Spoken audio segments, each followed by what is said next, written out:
Hai, Assalamualaikum. Selamat datang di Nawasana Channel. Hari ini saya akan melanjutkan membacakan novel yang berjudul Terpaksa Menikahi Pet Boy Season 2 Bab 45. Jangan lupa di like, komen, dan subscribe ya. Selamat menikmati. Kring, kring. Ponsel Arsy berdering beberapa kali, sementara dirinya sedang membereskan stok di gudang karena hari ini dia harus lembur. Arsy mengambil ponsel dari saku celananya itu lalu memeriksa siapa yang menelpon. Ada nomor baru tertera di layar handphonenya, entah siapa. Siapa ya? Kring, ponselnya terus berdering. Daripada penasaran, Arsy pun mengangkat panggilan telepon itu. Halo, ini Arsy.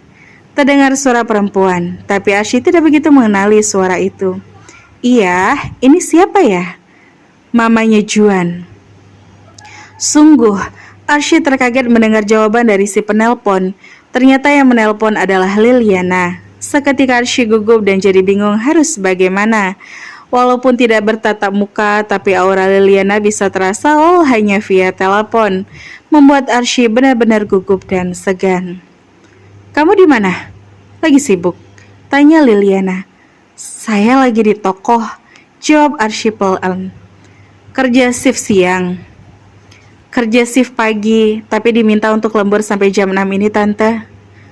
Pulangnya bisa mampir ke rumah saya. Mata Arsy terbeliak untuk kesekian kali. Dia tak tahu dan tak mengerti kenapa Liliana meminta Arsy untuk datang ke rumahnya. Untuk apa? Apakah hati Liliana sudah tertekuk untuk mulai menerima? Pikiran Arsy berusaha untuk optimis. Halo, kenapa diam aja? Kenapa nggak jawab? Tanya Liliana karena Arsy malah bengong dan diam untuk beberapa saat lamanya. Oh iya, nanti saya mampir ke rumah tante. Oke, saya tunggu ya. Itu saja yang Liliana katakan. Entah dari siapa Liliana mendapatkan nomor Arsy, Arsy pun sampai keheranan. Apa minta dari Bang Juan ya? Apa ini pertanda baik? Gumam Arsy dengan berbagai spekulasi di dalam kepalanya. Arsy belum bisa membayangkan apa yang mungkin nanti terjadi saat dirinya bertatap muka dengan Liliana. Tanpa ada Juan di dekatnya, pasti akan sangat memacu adrenalinnya. Ah iya, bangunin Bang Juan dulu buat makan sahur. Kemudian Arsy ingat kalau di negeri seberang di mana kekasihnya berada adalah baru memasuki waktu dini hari. Arsy menelpon Juan. Dia menempelkan ponselnya di telinga kanan, sementara tangan kiri sambil bekerja memeriksa beberapa tanggal kadaluarsa dari produk yang sedang ia bereskan. Hati berdebar saat panggilan teleponnya diangkat. Lalu suara parau lelaki yang dicintainya menyapa. Halo? Arsy tersenyum. Suara halo saja cukup mengobati sedikit rasa rindunya. Di sini udah sore, Bang. Seperti biasa. Di sana adalah waktunya kamu buat sahur. Ayo bangun-bangun, kata Arsy sambil senyum-senyum. Iya, ini udah mau bangun. Kamu di mana? Di rumah. Masih di toko, diminta lembur buat stock out barang-barang di gudang. Capek dong, kenapa maksain?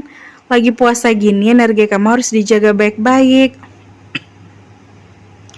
Enggak kok, cuma ngecekin aja, enggak sambil lari-lari. Canda Arsy. Visi ya, pinta Juan. Nanti aja, kalau aku udah nyampe rumah. Ya, enggak enak soalnya aku lagi di gudang toko. Tolak Arsy dengan hati-hati agar Juan tak sampai kecewa. Ya udah, ayo bangun, cuci muka. Iya, semangat ya. Bye. Bye. Miss you. Miss you too. Obrolan ditutup dengan kalimat miss you too dari Arsy. Arsy hanya berharap kalau selama Juan pergi, takkan ada hal yang akan mungkin membuat mereka salah paham.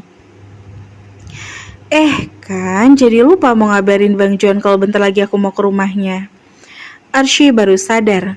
Dia tak sempat mengatakan kalau dirinya akan ke rumahnya atas permintaan Liliana. Aku chat aja lah. Arsy mengirim pesan singkat pada Juan. Tapi baru saja akan mengetik, kepala toko Arsy datang dengan panik.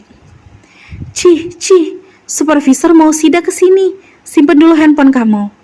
Bisik-bisik Pak Kepala Toko membuat Arsy ikut panik, lalu dia cepat-cepat memasukkan kembali handphonenya ke dalam saku celana sebelum sempat mengirim pesan.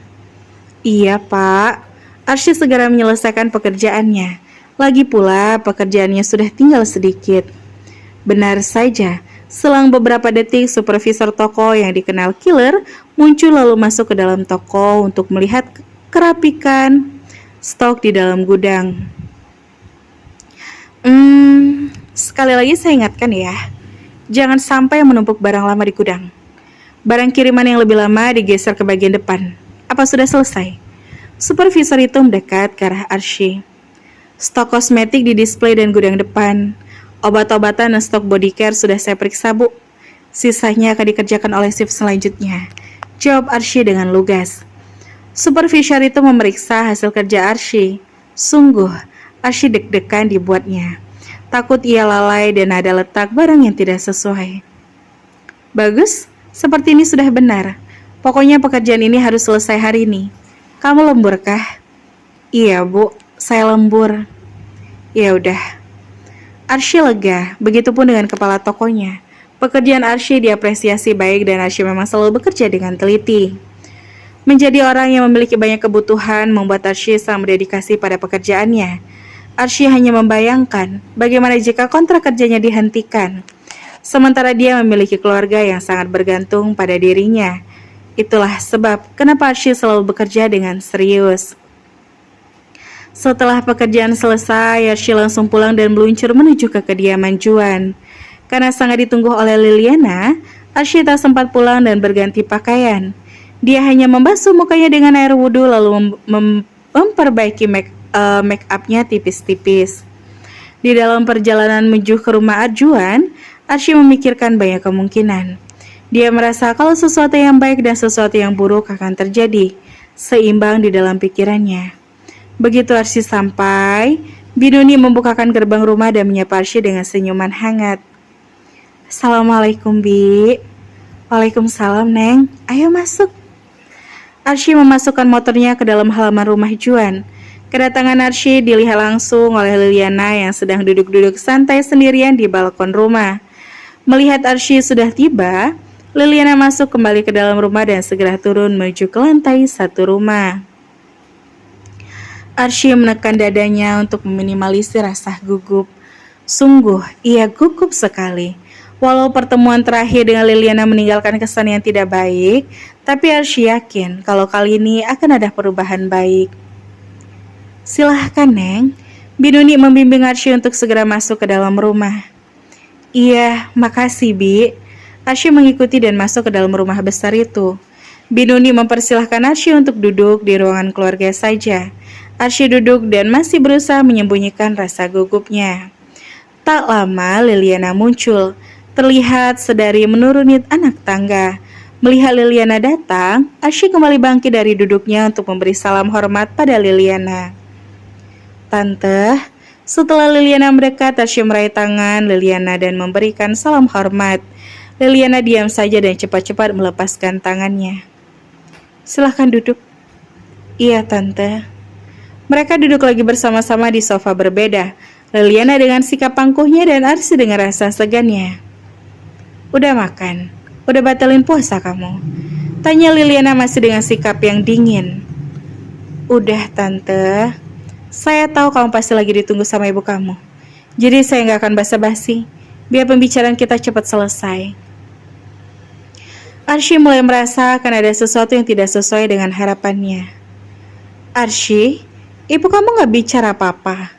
Tanya Liliana. Bicara soal apa, Tante? Kedatangan saya ke rumah kalian beberapa hari yang lalu. Arsy sangat tidak mengerti. Nana memang tak bicara apa-apa. Arsy juga sangat terkaget karena ternyata Liliana sempat mendatangi rumahnya. Oh, berarti ibu kamu gak bicara apa-apa ya? Arsy menggelengkan kepala dengan pelan, dengan wajah yang penuh dengan keseriusan. Pantas saja, gumam Liliana agak meresah kesal. Arsy sudah tak tahu harus berbicara apa dan bersikap bagaimana. Atmosfer di ruangan itu sudah mulai tidak mengenakan. Optimisme yang tadi sempat ia bangun di antara gempuran ketidakpastian mulai runtuh kembali. Saya tahu ini memang bukan sikap yang baik. Sikap saya terhadap hubungan kamu sama Juan mungkin terkesan buruk karena berupaya untuk membatasi ruang lingkup pertemanan Juan. Salah satunya dengan kamu. Tapi, andai kamu ada di posisi saya, atau menempatkan diri ada di posisi keluarga kami, mungkin kamu akan mengerti. Tutur Liana dan Arsy semakin tertampar dengan kenyataan. Arsy tidak bisa menukas apapun. Dia hanya diam sambil menundukkan kepala. Inti dari pembicaraan sudah bisa ia simpulkan. Bukannya saya nggak menghargai kamu, tapi saya sangat peduli dengan masa depan Juan. Karena hanya dia satu-satunya harapan kami. Sanggung Liliana. Arsy tetap bergeming. Sudah lelah bekerja lembur, malah dilengkapi dengan situasi ini. Arsy merasakan dua rasa lelah yang mendera diri dan hatinya secara bersamaan saat ini. Saya harap kamu mengerti. Sebagai gantinya, saya akan menanggung biaya renovasi rumah kamu. Bisa kamu sama keluarga kamu bisa tinggal di tempat yang lebih nyaman. Kalau kamu mau, saya juga bisa kasih pekerjaan lebih pantas buat kamu. Daripada bekerja sebagai anak toko seperti sekarang ini. Seenggaknya, kamu masih punya ijazah SMA kan? Atau kamu mau melanjutkan kuliah? Sederet tawaran dari Liliana tak lantas membuat Arsy senang. Justru Arsy merasa sangat sakit hati sampai-sampai tak terasa ada yang menetes dari matanya lalu mengaliri pipinya. Kenapa kamu menangis? Kamu tersinggung dengan perkataan saya. Suara Liliana meninggi begitu melihat Arsy menangis di dalam diamnya. Arsy mengusap basah di pipi dengan tangannya. Kamu merasa terhina dengan sikap saya. Lanjut Liliana semakin memberi tekanan hebat pada Arsy. Apa kita bisa membicarakan ini bersama-sama dengan Bang Juan? Pinta Arsy sambil menahan diri untuk tidak menangis lagi. Apa maksud kamu? Kita bicarakan ini sama-sama, Tante. Nggak masalah bahwa saya harus putus dari Bang Juan. Itu bukan masalah besar buat saya. Mungkin memang itu yang seharusnya terjadi. Tapi setelah itu, saya nggak mau Bang Juan memiliki pandangan buruk terhadap saya. Setidaknya kami masih bisa saling mengenali baik. Walaupun pada akhirnya kami gak berjodoh. Jelaskan Arsy dengan keberanian hatinya. Liliana tidak menduga kalau Arsy akan berani mengajukan permintaan seperti itu.